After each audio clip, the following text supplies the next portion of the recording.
Asesinos en series, atentados terroristas, secuestros, desapariciones, asesinatos y demás casos tienen algo en común, que todos y cada uno de ellos se ganaron el título de ser unos crímenes atroces. Bienvenidos sean a Crímenes Atroces, el podcast de donde cada semana yo, Santiago Quiroz y Abato, les contaré a todos ustedes los casos de crimen real más atroces, macabros, mediáticos, terroríficos y sanguinarios que han marcado la historia de la humanidad. Bienvenidos sean al episodio 83 de este podcast, ya el segundo episodio del mes de octubre. Si creen que el episodio anterior sobre Dennis Rader BTK estuvo un poco fuerte, esperen a escuchar este otro asesino que les tengo preparado. Ahí les va. Las enfermedades mentales son lo más común en nuestros días. Sin embargo, antes era un tema tabú y muchos negaban tener algo. Hoy les contaré el caso de un asesino en serie que es el claro ejemplo de cuando no se trata a tiempo alguna enfermedad mental. Este es el caso de Richard Chase, el vampiro de Sacramento. Si se preguntan por qué se apodaba el vampiro de Sacramento, pues lo verán a continuación. Pero tiene que ver con mucha sangre y con dejar las puertas entreabiertas. Lo van a saber más adelante. Mientras tanto, comencemos por el principio de esta historia. Richard Trenton Chase nació el 23 de mayo de 1950 en Sacramento, California. Nació poco después de que sus padres se casaran y tenía una hermana menor llamada Pamela.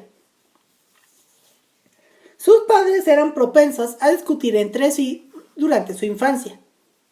De hecho, en un viaje de campamento en Oregon, su madre Beatriz acusó a su esposo de tener un romance con una mujer escondida en los arbustos, lo que se describe como un romance, lo que se describe como haber arruinado este viaje. La madre de Chase también dijo que su esposo la molestaba en la cama mientras dormía y que de alguna manera la debió haber drogado para hacer esto.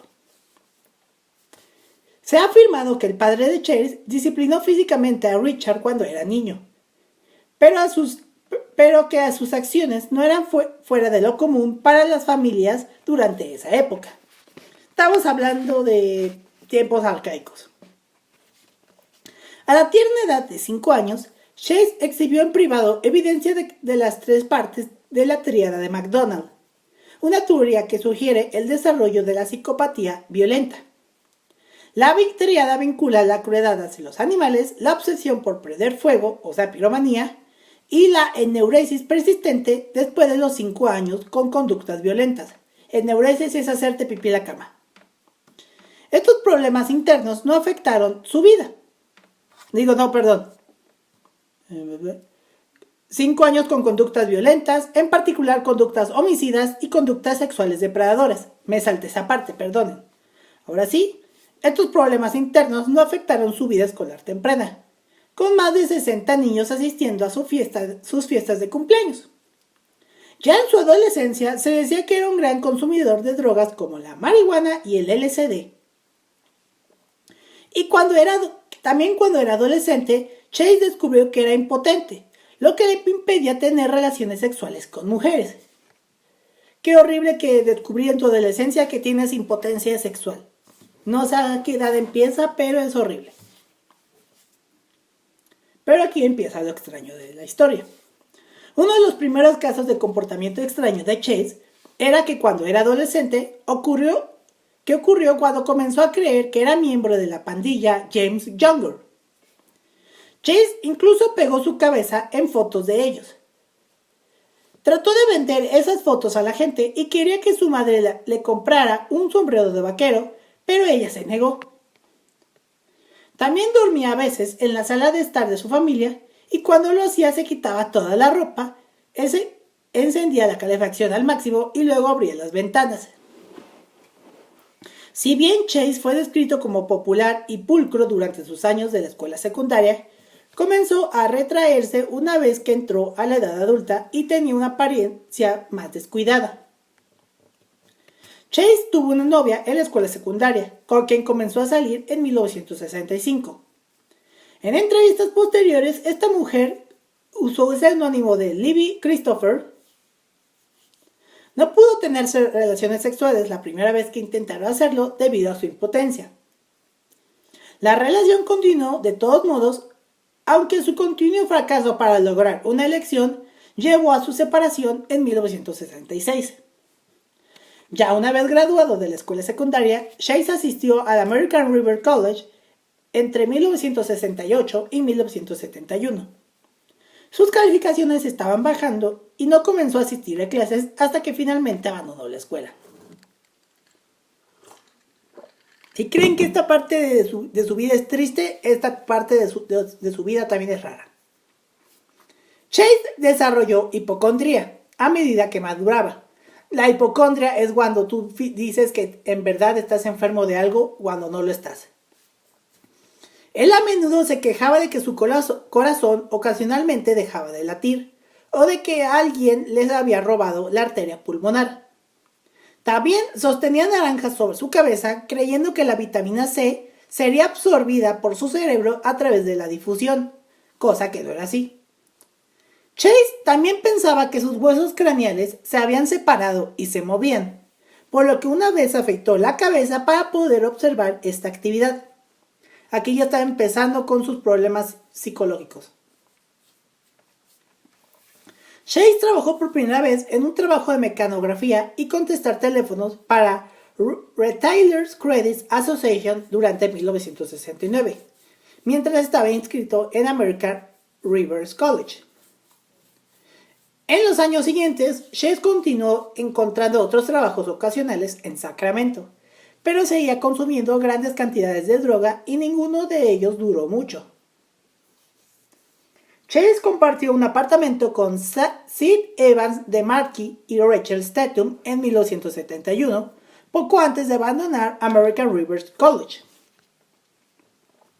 Los dos lo encontraron sentado en el jardín delantero un día de febrero de 1971 y comenzaron a hablar. Y Chase los convenció de que lo dejaran convertirse en su compañero de habitación. Sus padres le dieron $50 cada mes para ayudarlo a pagar su parte del alquiler. DeMarchi y Statham se mudaron debido al comportamiento de Chase, ya que por lo general estaba drogado y caminaba desnudo frente a las visitas. También se atrincheró en su habitación explicando que lo hizo para que nadie pudiera acercarse sigilosamente a él. Luego compartió el apartamento con el hermano de Statham y sus amigos. Estos nuevos compañeros de habitación tenían una banda de rock, y a Chase a menudo interrumpía sus improvisaciones queriendo tocar la conga con ellos. Sin embargo, no querían que lo hiciera porque no sonaba bien. Esto provocó discusiones y de todos modos se unió. El hermano de Statham y sus amigos también terminaron mudándose, y Chase no pudo pagar el alquiler por sí solo. La gota que derramó el vaso es que sus padres se divorciaron en junio de 1972, y él peleaba con frecuencia con su madre. Creía que ella estaba tratando de envenenarlo, algo de lo que ella había acusado a su esposo de hacerle cuando Richard era un niño. Ahora aquí ya vemos de dónde sacó esa psicopatía Richard Chase. Durante un viaje solitario a Utah en 1972, Chase fue arrestado por conducir bajo los efectos del alcohol y les dijo a sus padres que lo habían gaseado en la cárcel local y que quería demandar a la policía. Su padre lo sacó de la cárcel bajo fianza y lo convenció de no demandar a la policía. Él alternaba entre vivir en la residencia de su madre y la nueva residencia de su padre, ya que a ambos les resultaba difícil lidiar con su comportamiento más errático. Y cuando el padre de Chase lo echó de su residencia, los vecinos informaron que se quedaba quieto junto a la propiedad, mirándola fijamente durante largos periodos de tiempo. En este punto, su padre no creía que los problemas en su vida se debieran a una enfermedad mental, sino más bien a una ética de trabajo perezosa y de valores equivocados. Estamos hablando de que era una época en donde la salud mental pues era un tema tabú. A finales de 1972, la madre de Chase intentó llamar a la policía durante una discusión, cuando de repente Richard agarró el teléfono y la golpeó en la cabeza con él. Ella todavía pudo llamar a la policía y él salió corriendo y saltó de la cerca. La policía dijo que podían presentar cargos contra su hijo, pero ella decidió no hacerlo. Después de este incidente, Chase tuvo 2 temporadas separadas viviendo con su abuela en Los Ángeles, quien notó su comportamiento extraño. Verán, durante su primera estancia con su abuela, Chase trabajó para su tío como conductor de autobús de niños con discapacidad mental. Sin embargo, lo despidieron por no limpiar nunca el autobús y dejar que se quedara sin aceite. Todo lo que tenía que hacer para cambiar el aceite era llevarlo a una estación en particular, pero nunca siguió esta instrucción. Después de ser despedido del trabajo de autobús, o sea de conductor, pasó la mayor parte del día en su cama vagando por la casa por la noche. Se convenció de que alguien estaba tratando de entrar a la casa de su abuela a través de una ventana. Su abuela lo escuchó hablar solo y también una vez lo encontró parado sobre su cabeza en la esquina de su habitación. Le dijo que estaba tratando de hacer que la sangre volviera a correr hacia su cabeza. Aquí ya estaba empeorando cada día más. En otras ocasiones se quejaba con ella de que le dolía el corazón y hablaba del dolor en las piernas. Durante su segunda temporada en Los Ángeles encontró un trabajo en una tienda de pinturas, pero lo despidieron a los pocos días. La abuela de Chase le dijo tanto su estado mental como su apariencia física se había deteriorado durante su segunda estadía con ella.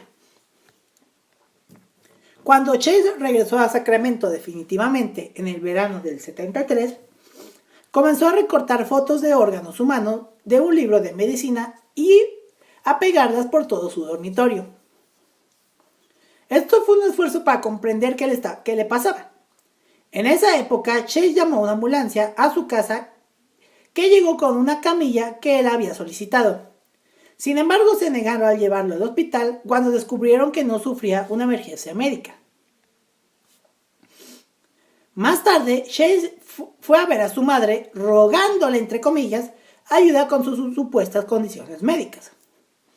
Ella respondió poniéndole en contacto con 2 médicos diferentes. Chase no estaba insatisfecho con el pronóstico que le dieron estos médicos, por lo que fue a ver al doctor Donald Ansel. Ansel descubrió que no había nada físicamente mal con él y concluyó que Chase tenía un trastorno psiquiátrico de gran proporción. En 1973, Chase mató a uno de sus gatos cuando vio una historia en la televisión sobre un gato que había recibido tratamiento médico de alta calidad. La historia lo enfureció porque creía que merecía esos tratos.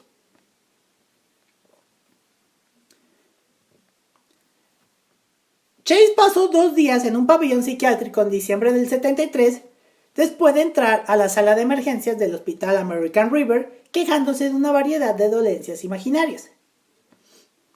Chase dijo que no podía respirar, que la sangre había dejado de fluir por su cuerpo y que estaba sufriendo un paro cardíaco. También mencionó que había perdido su vena pulmonar. El doctor Irwin Lyons señaló en su informe que Chase estaba, cito, tenso, nervioso y con los ojos desorbitados, descubriéndolo como un, cito, varón blanco, sucio, desaliñado, deteriorado y con mal olor. El hospital diagnosticó a Chase con esquizofrenia paranoide aguda, aunque dijeron que era posible que también estuviera sufriendo una psicosis inducida por fármacos. Chase fue dado de alta cuando su madre se enfrentó al personal del pabellón psiquiátrico. En su informe, Lyons dijo que ella era muy agresiva, hostil y provocadora, añadiendo que era la llamada madre esquizofrénica. Después de ser dado de alta, la salud mental de Chase supuestamente mejoró durante los siguientes 2 años, una vez que comenzó a tomar la medicación del hospital. Le dieron un tanque de oxígeno, presumiblemente para ayudarlo a lidiar con los ataques de pánico, y también agregó 20 libras de su delgada figura. La madre de Chase afirmó que su estado mental se deterioró una vez que comenzó a consumir drogas ilegales nuevamente. Sin embargo, su padre no estuvo de acuerdo con esta evaluación. La madre de Chase dijo que a medida que su estado mental empeoraba, lo escuchaba hablar solo, tal como lo había hecho su abuela. Su madre comenzó a tener problemas incluso para afirmar su propio nombre, y en 2 ocasiones también le ordenó que dejara de controlar su mente. Y Chase luego acusó a su hermana Pamela de controlar su mente también. Una vez Chase abofeteó a su madre en la cara, y a veces cuando discutía con ella ponía a su padre al teléfono, lo que lo llevó a tener ataques de ira, causando daños en toda la casa. La madre de Chase acusaría a su exmarido de decirle que se comportara así. Chase se volvió demasiado para que cualquiera de sus padres pudiera manejarlo, por lo que le consiguieron su propio apartamento.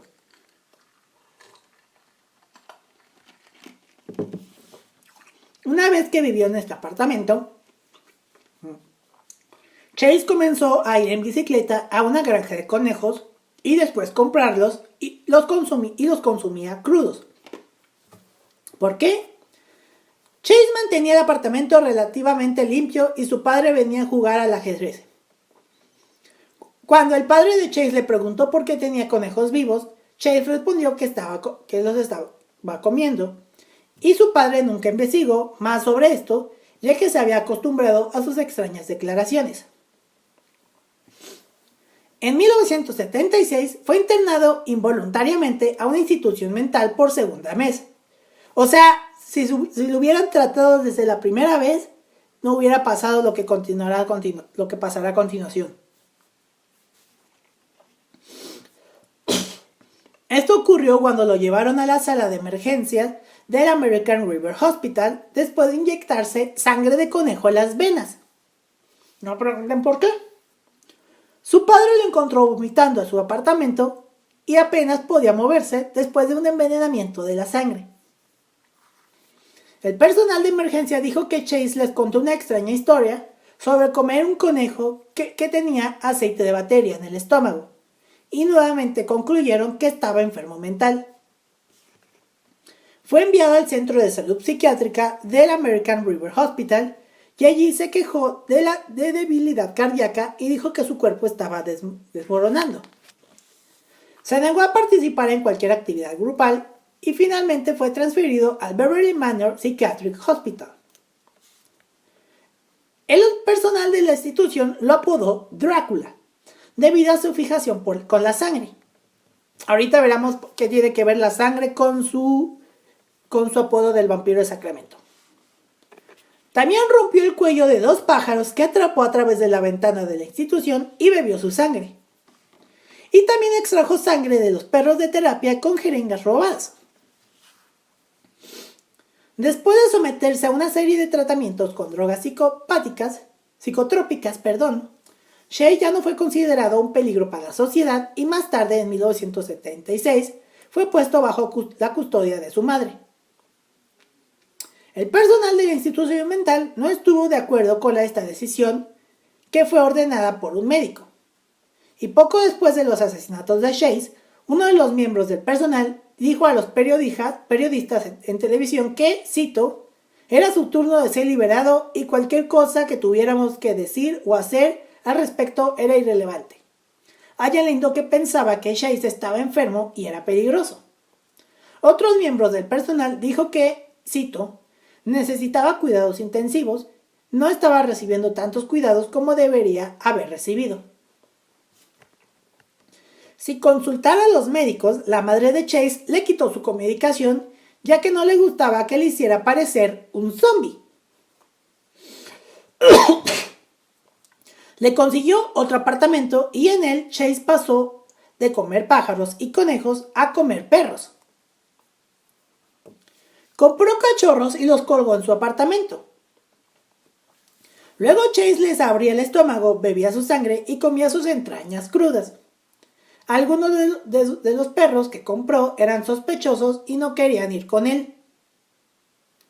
La vecina de Chase, Dawn Larson, dijo que caminaba sin rumbo por su complejo de apartamentos con la boca abierta y no le respondía cuando ella lo saludaba.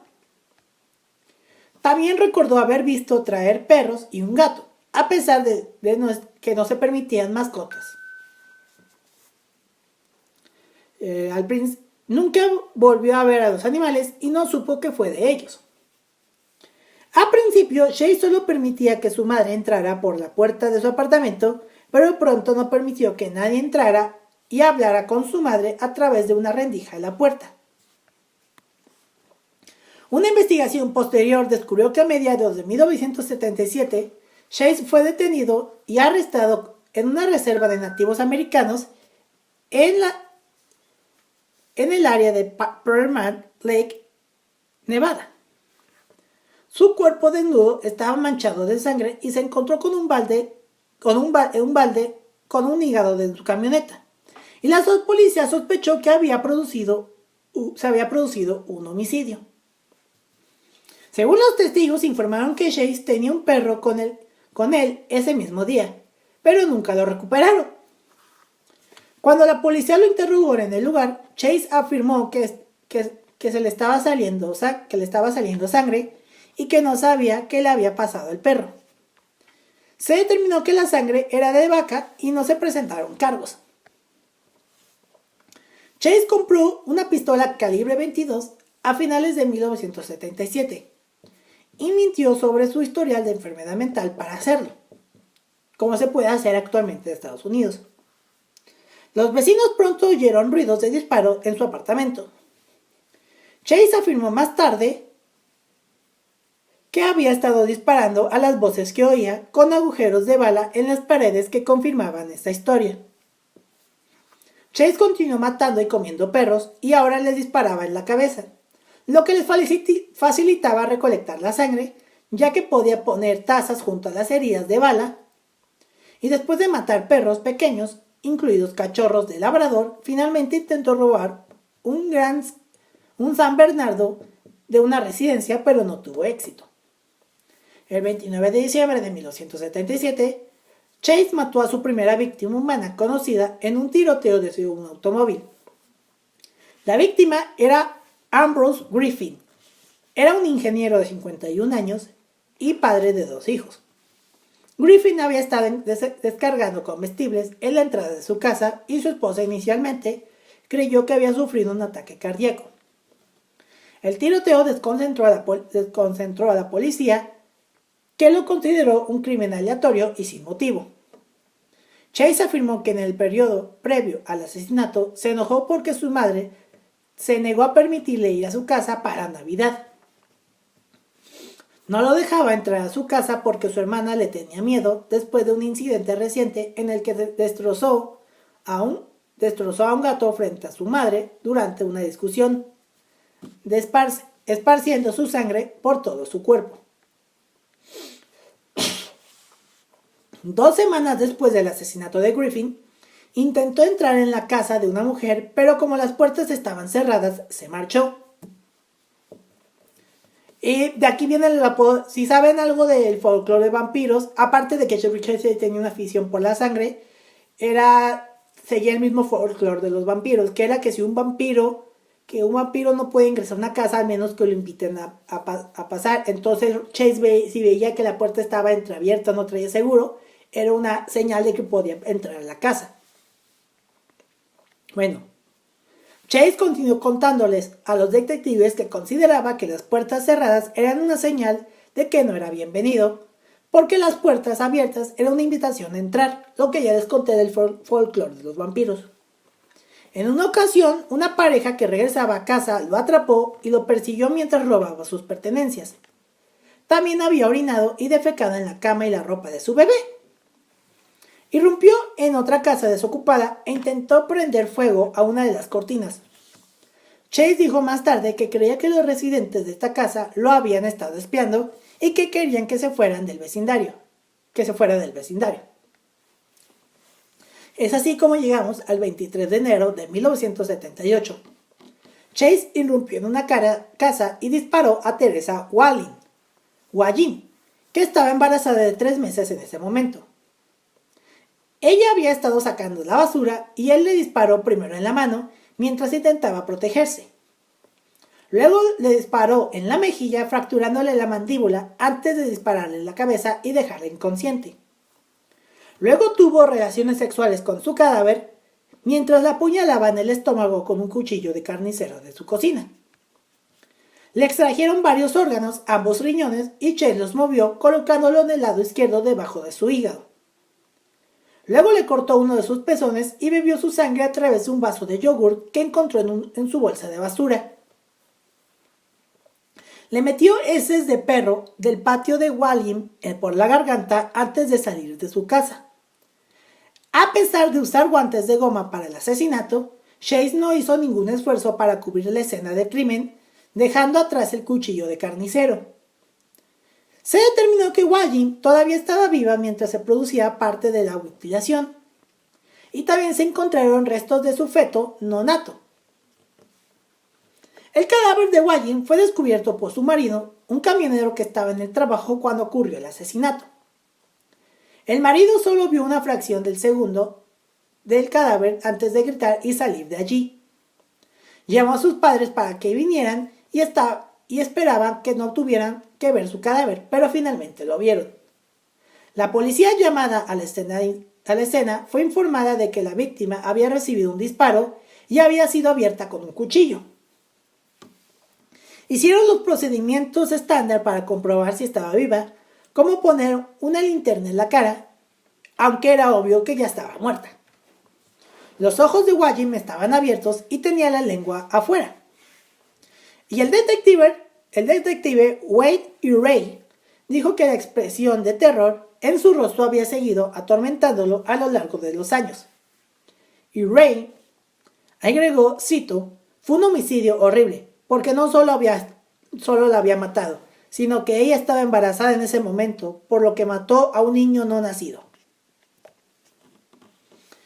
En el 2010, el oficial de policía de Sacramento, Frank Davison, recordó, cito, he estado en muchas escenas de homicidio y he tomado muchas fotografías y he reunido muchas pruebas.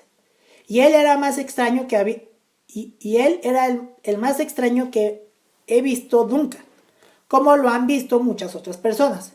No todos los días se ve a alguien abriendo a alguien, mirando sus intestinos y moviendo sus cosas de un lado a otro. Chase le dijo más tarde a un psiquiatra que pasó el resto de ese día viendo la televisión en su apartamento. Y en los días siguientes, Chase tuvo una conversación telefónica con su madre y ella dijo que él le habló de cohetes, naves espaciales y hombrecitos verdes. El 27 de enero, Chase entró a la casa de la madre divorciada de 38 años, Evelyn Murad, y procedió a asesinar a todos dentro del edificio. Chase dijo que solo estaba semiconsciente cuando esto sucedió, por lo que la secuencia exacta de los eventos no está clara. Cerca de la puerta se encontró con el amigo de Murad, Dan Meredith. Meredith había sido presentado a Murad a través de su hermana y estaba siendo tratado con un tumor cerebral en ese momento. Chase le disparó 2 veces en la cabeza. También disparó fatalmente en la cabeza a Marriott, a su hijo Jason de 6 años y a su sobrino David Ferreira de 22 meses. Antes de mutilar a Murad con un cuchillo de su cocina y participar en la necrofilia y el canibalismo, al igual que Wallin, Chase abrió los órganos de Evelyn Marriott, además de apuñalada repetidamente en el ano e intentar cortarle uno de sus ojos. Aunque algunas de las puñaladas en su ano lograron perforar su útero, se encontró semen en el ano mutilado de Marriott, lo que sugiere que Chase pudo tener una erección y tener sexo anal con su cadáver a pesar de su impotencia. Chase también apuñaló a Ferreira en el ano y abrió una sección en la parte posterior de su cráneo para que fuera más fácil beber su sangre. La evidencia sugiere que Chase le disparó a Ferreira en la cabeza mientras estaba en su cuna y que el cadáver de Evelyn fue arrastrado a la cama en el que fue encontrado. Había una bañera llena de sangre, lo que significaba que Evelyn podría haber estado bañándose cuando Chase entró en la casa. Mientras ocurrían las mutilaciones, Tracy Grangard, de 6 años, comenzó a tocar la puerta, ya que su familia tenía una excursión de un día programado con Jason Myrod. Chase dijo que esto lo sobresaltó, por lo que tomó al bebé y se fue. Se utilizaron 3 cuchillos diferentes. Chase dejó 2 en la casa de Merritt y otro fuera de su patio. Huyó en el auto de Merritt cuando el cuerpo de Ferreira lo llevó a su apartamento, diciendo que tuvo otro desmayo mientras huía. En su apartamento, Chase procedió a decapitar al bebé y consumió partes del cerebro. Cuando posteriormente se le preguntó por qué lo hizo, Chase afirmó que fue porque tenía hambre. La familia de la niña, que asustó a Chase en la casa de Margaret, alertó a un vecino, quien llamó a la policía. Dan Meredith estaba tendido en un charco de sangre cerca de la puerta cuando entró la policía. El detective de Sacramento, Ray Biondi, describió la residencia de Margaret como, cito, una casa de carnicería. Y dijo que era difícil mirar el cadáver de Jason Marriott de 6 años, ya que también tenía un hijo de 6 años en ese momento. Jason Marriott vestía ropa nueva para la excursión de un día que debía hacer con la familia de Grangard. Cuando la policía encontró el cadáver mutilado de Evelyn Marriott tendido en su cama, notaron que Ferreira no estaba en su cuna, y posteriormente dijeron que tenían pocas esperanzas de que el bebé desaparecido todavía estuviera vivo, y no se equivocaron. Descubrieron que el asesino había dejado huellas completamente en manos y zapatos en la sangre de Marriott, y debido a la naturaleza del asesinato, lo relacionaron inmediatamente con el asesinato de Wajin. La policía inicialmente había estado explorando la posibilidad de que Wajin pudiera haber sido asesinada por una de las ex amantes de su esposo, pero pronto abandonó esta teoría. El perfilador del FBI, Robert Ressler, o Bill Tench en la serie Mindhunter, con sede en Virginia, ayudó a la policía durante su investigación y creó su propio perfil del asesino. Ressler creía que el asesino era un hombre blanco de unos 20 años que sufría una enfermedad mental debido a la cantidad de evidencia que había dejado atrás durante los asesinatos. Ressler también teorizó que los problemas de salud mental del asesino comenzaron alrededor de los 15 años y habían aumentado en gravedad los últimos 8 años, hasta el punto de cometer asesinatos. Durante ambos asesinatos, Chase vestía una parca de esquí naranja que su padre le había comprado recientemente. Los vecinos informaron más tarde que un hombre desaliñado de pelo largo con una parca de esquí naranja había estado llamando a sus puertas antes del asesinato de Margaret, preguntando si tenían periódicos viejos. La policía pronto creó un boceto de este sospechoso de pelo largo. Nancy Westfall, una antigua conocida de la escuela secundaria de Chase, le dijo más tarde a la policía que un hombre con una parca de esquí naranja se le había acercado mientras estaba de compras. Westfall no se dio cuenta al principio de que era Chase, ya que su apariencia había cambiado mucho desde que era un adolescente. Notó que tenía manchas de sangre en la camisa blanca debajo de su parca, y notó una costra amarilla alrededor de su boca. Su apariencia sucia y su comportamiento extraño la inquietaron, y cerró su auto y se fue cuando él le pidió que la llevara. El encuentro ocurrió poco antes de que Chase asesinara a Wajin. Chase fue arrestado después de que esta mujer se presentara y verificaran sus antecedentes. La policía que registró el apartamento de Chase encontró que las paredes, el piso, el techo, el refrigerador y todos los utensilios para comer y beber de Chase estaban empapados de sangre. También se encontraron varios collares de perro junto con órganos podridos, que pertenecían a animales y a algunas de sus víctimas. Había estado leyendo revistas de armas, revistas de psicología, un libro titulado Psychic People y había marcado con un círculo los anuncios clasificados en el periódico sobre perros en venta. Para las fechas de los asesinatos de Walding y Margaret, Chase había escrito la palabra hoy en un calendario y la palabra hoy se escribió en 44 fechas más a lo largo de 1978. Al principio Chase no dejaba que la policía entrara a su departamento, por lo que hablaron en voz alta entre ellos afuera, fingiendo que se iban. Esta táctica funcionó y atraparon a Chase en una vez que salió de su apartamento. Cuando Chase vio a la policía, inicialmente trató de huir de ellos y se resistió al arresto cuando lo abordaron. Chase estaba armado en ese momento y no sabía si David Ferreira seguía vivo o no, por lo que el detective Wade y Ray contempló dispararle a Chase. En el 2010 dijo, cito, «Fue entonces cuando descubrí que no era como él, aunque hubiera sido un buen tiroteo. Hubiera sido un tiroteo justificado, no podía matarlo. Y hubiera estado justificado hacerlo, porque la persona promedio, incluidos los policías, no son como estas personas. Él es un asesino a sangre fría y nosotros no. Sí, claro, como si ustedes no mataran a afroamericanos inocentes». Ya una vez capturado, Chase no cooperó con la policía, alegando que solo había matado a algunos perros y los italianos lo estaban incriminando. Especuló que los asesinatos habían sido cometidos por un hombre rubio con una chaqueta naranja y que alguien había estado entrando y saliendo de su apartamento. La policía tardaría hasta marzo de 1978 en encontrar el cadáver descompuesto de Ferreira en un cubo de basura.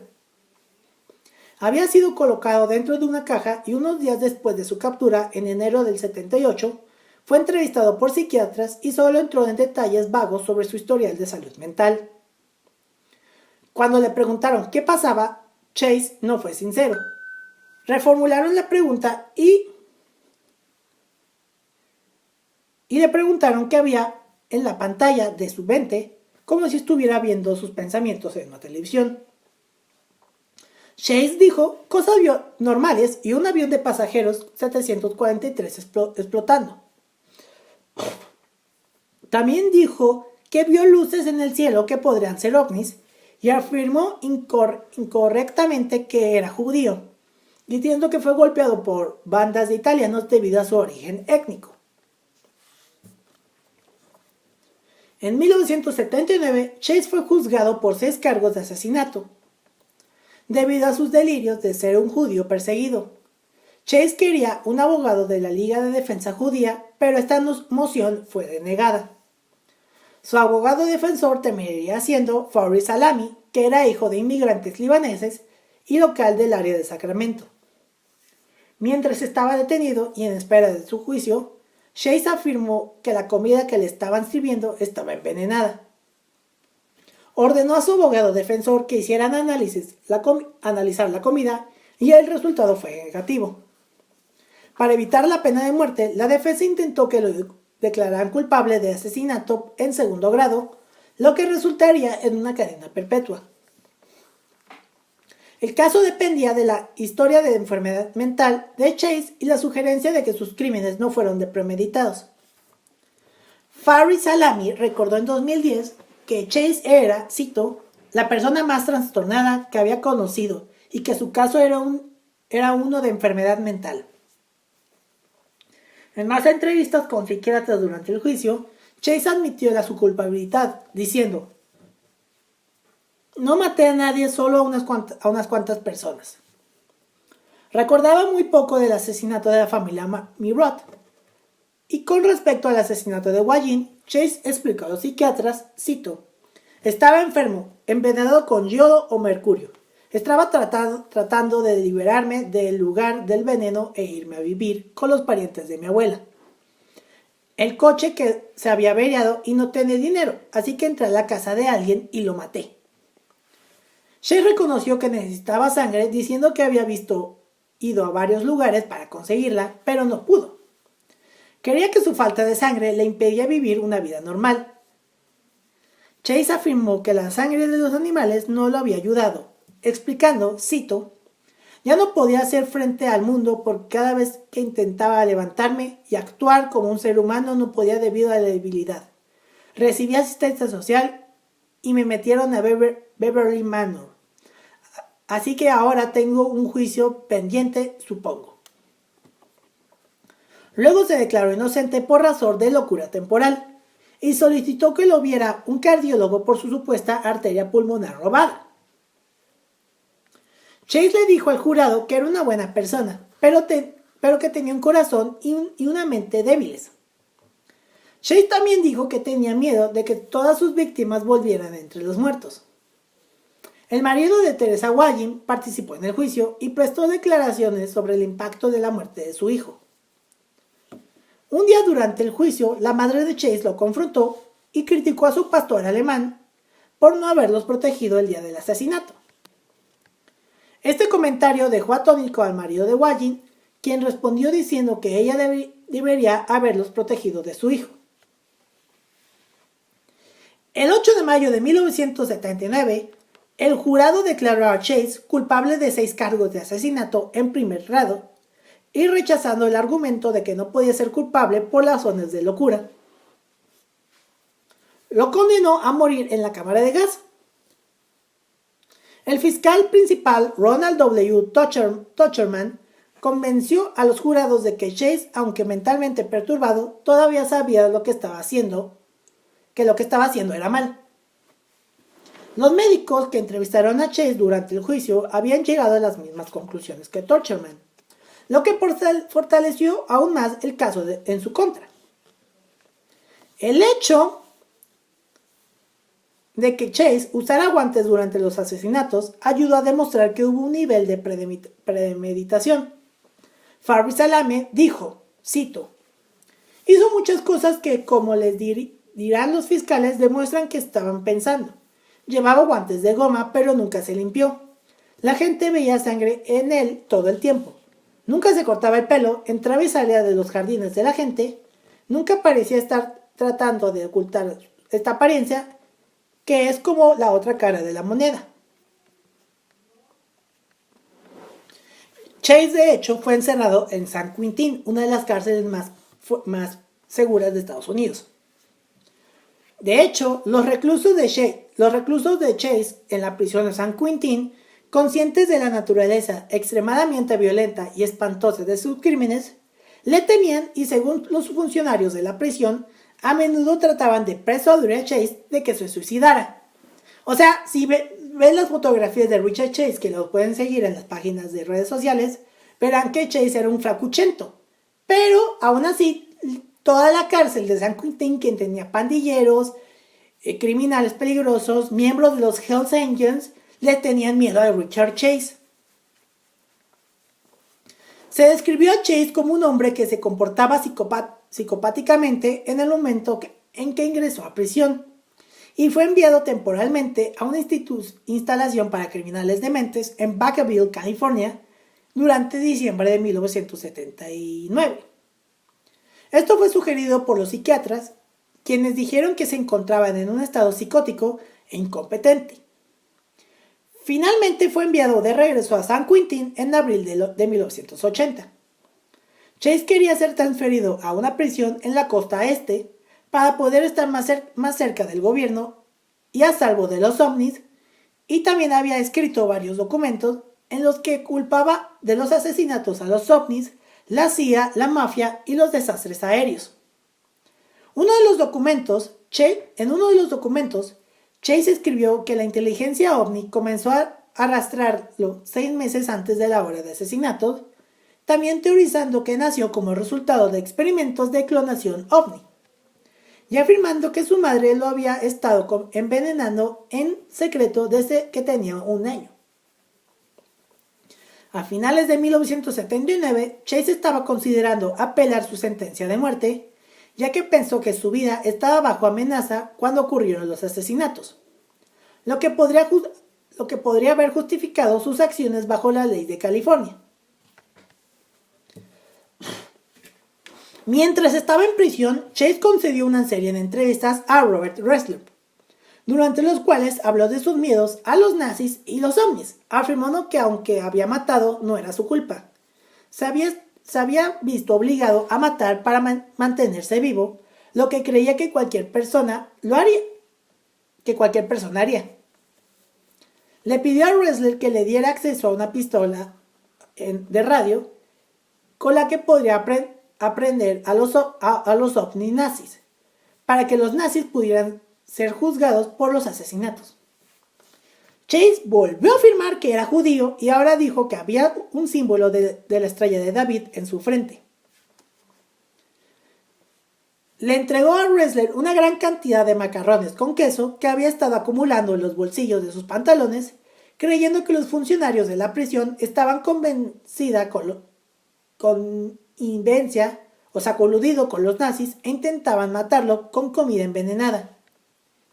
Chase quería que Ressler hiciera analizar la comida y Ressler dijo que lo haría, lo cual no sé si lo hizo. A las 11:05 am del 26 de diciembre de 1980, Chase fue encontrado muerto en su celda de prisión. Una autopsia reveló que murió por una sobredosis de Cinecan, un fármaco que se recetaba para tratar la depresión y las alucinaciones. Chase tomó 36 veces la dosis normal y había estado guardando secretamente las pastillas en su celda sin que lo supieran los oficiales. Estaba acostado boca abajo con la cabeza enterrada en el colchón y las piernas extendidas fuera de su litera. Junto a su cama había 4 hojas de papel cubiertas de escritura a mano. 2 de ellas contenían cuadrados dibujados llenos de un código desconocido. En las otras 2 páginas había un mensaje en el que Chase indicaba que podría beber algunas pastillas que podría hacer que su corazón dejara de latir. Más temprano esa mañana, un oficial que revisó a Chase observó que estaba acostado boca arriba y respirando normalmente. Y las razones exactas del aparente suicidio de Chase siguen siendo desconocidas hasta hoy en día. Y bueno, este fue el caso de Richard Chase, el vampiro de Sacramento. Un caso en el que sí no debemos que evaluar que con la salud mental no debe de ser algo de risa ni de juego. Que si tenemos algún problema de este tipo, busquemos ayuda, sin importar la gravedad del asunto, porque podremos evitar más personas como Richard Chase. Así que, ya saben, si tienen algún problema, busquen ayuda y no dejen que se solucione solo, porque pasan este tipo de cosas. Pero bueno, ya saben cómo luego son las personas de que no, que la enfermedad mental es un invento. No es un invento, es real y ese es el resultado. Pero bueno, espero que les haya gustado este segundo episodio. Si los traumé, perdónenme. Y sé que me van a delimitar este episodio en YouTube, pero pues tengo que contar este tipo de historias, ni modo. A esto me dedico que es mis tiempos libres. Y también que si piensan que este episodio los traumó, esperen al del siguiente viernes, que está aún más fuerte que este.